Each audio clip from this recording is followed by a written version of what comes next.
Who can stop Ethiopia's revolving door of injustices? From Amnesty International, by Deprose Muchena, August 15, 2025.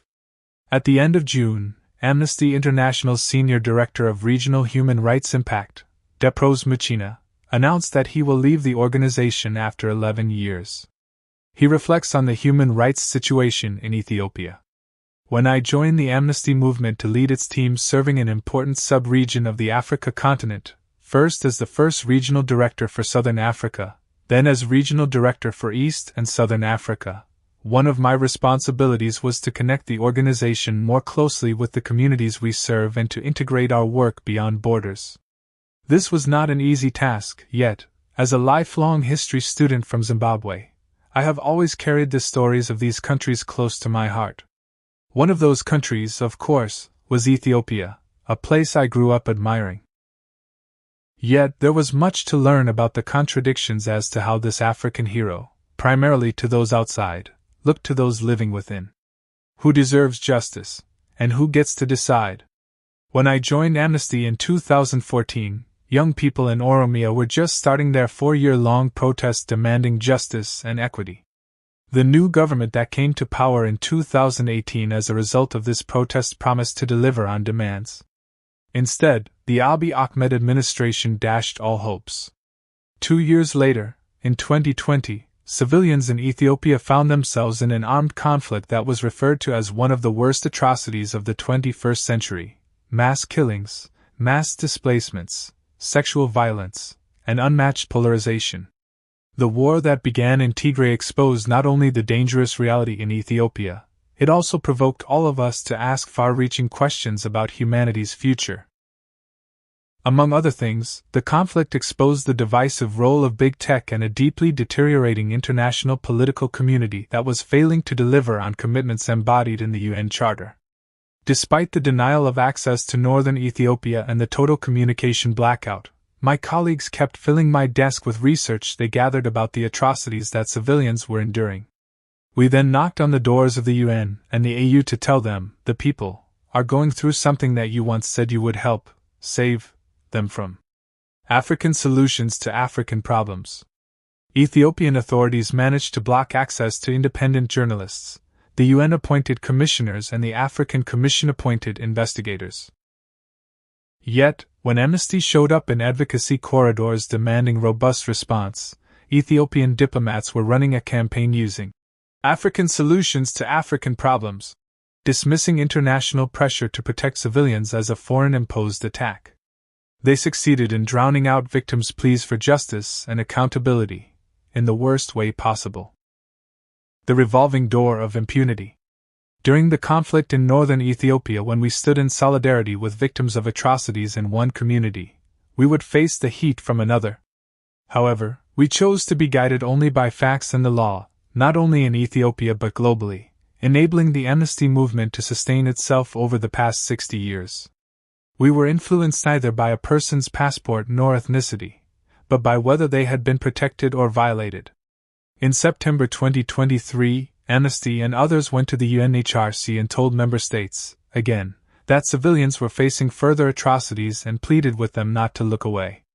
Yet, a few told the Council not to worry, as there is now a credible transitional justice process.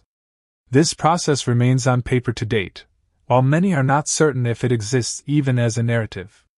And, as feared, the door revolved and another war broke out in the Amhara region. The international legal order, which was long challenged for being dominated by a powerful few, is now failing to deliver the bare minimum. At times like this, I often search my soul for a solution.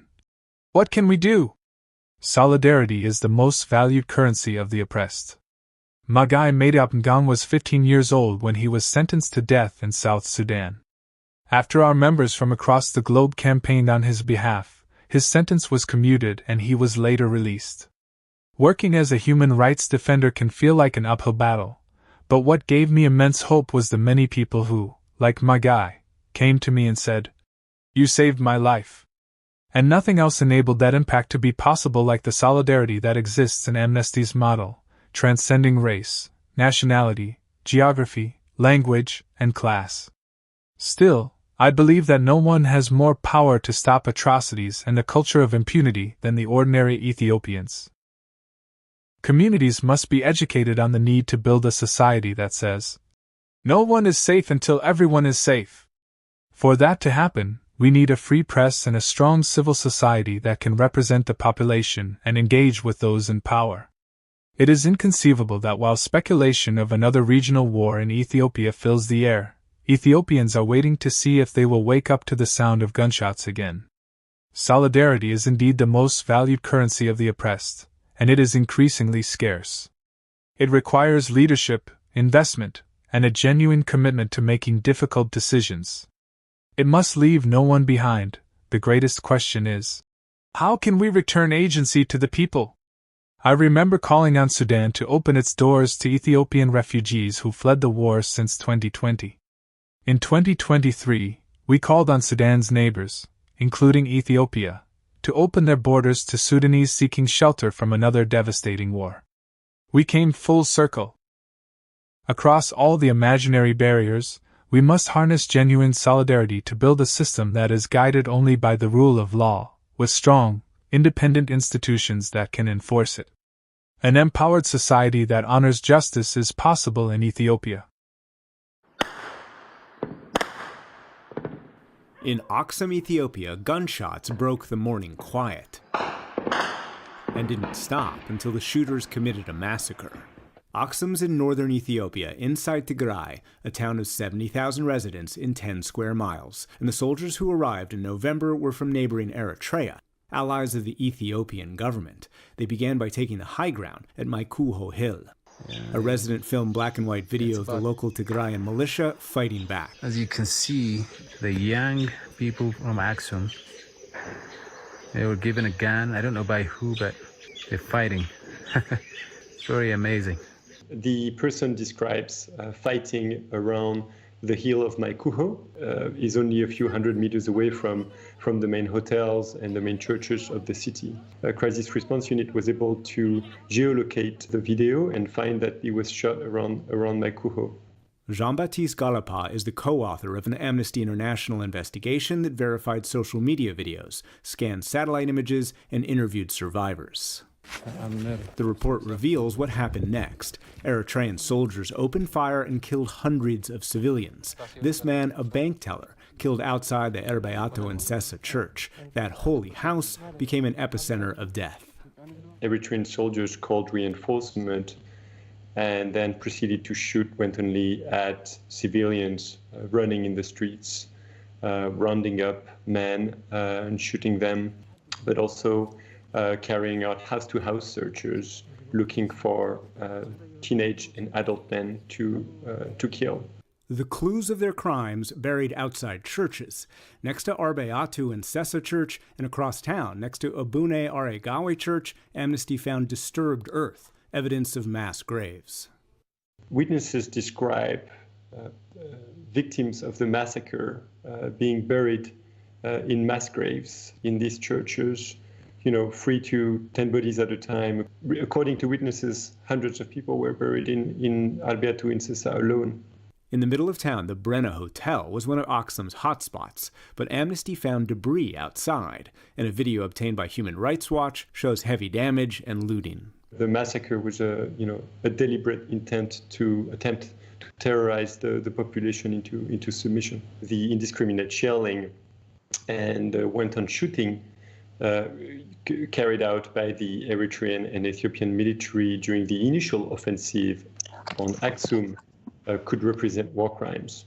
Faseha Tekele was Amnesty Report's co-author. What we have published is just tip of the iceberg.